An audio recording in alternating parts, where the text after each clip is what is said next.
प्रमुख कार्यकर्त्यांनी नेत्यांची बैठक आज त्या ठिकाणी आयोजित करण्यात आली होती। या बैठकीच्या संदर्भामध्ये निवडणुकीला समोर जात असताना काही सूचना करायच्या होत्या, त्या सूचना करण्यासाठी आम्ही बैठक केलेली आहे। आणि या बैठकीला आदरणीय जयंत पाटील साहेब, बाळासाहेब पाटील उमेदवार आहेत, त्यानंतर काँग्रेसचे अध्यक्ष वगैरे सगळे उपस्थित होते।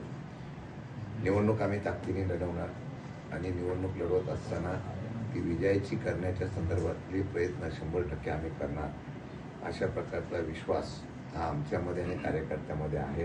कालच सांगलीमध्ये त्याचबरोबर सांगली जिल्ह्यामध्ये जयंत पाटील साहेब, प्रतीक पाटील आणि रोहित पाटील वगैरे सगळ्या असलेल्या नेत्यांच्या बरोबर उमेदवारांच्या बैठका झाल्या आणि तिथं त्यांच्या मतदारांबरोबर बैठका त्यांनी केलेल्या आहेत। चांगल्या प्रकारचा विश्वास तिथल्या असलेल्या मतदारांना दिलेला आहे।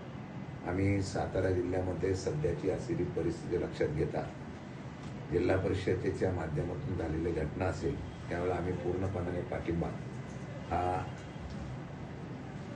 अजितदादा गट आणि शंभूराजे देसाई यांच्या असलेल्या शिंदे गटाला आम्ही दिला होता।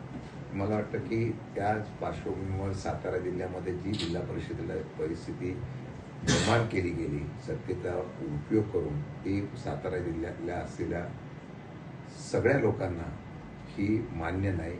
फार मोठ्या प्रमाणात लोकांच्यात नाराजगी आहे।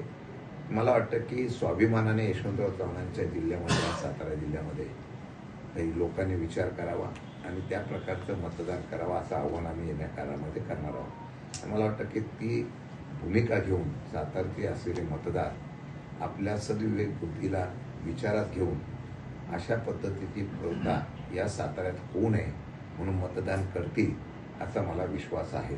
म्हणून आजची बैठक त्या संदर्भात आयोजित केली होती, त्याची बाबतीत मला मी दिलेली।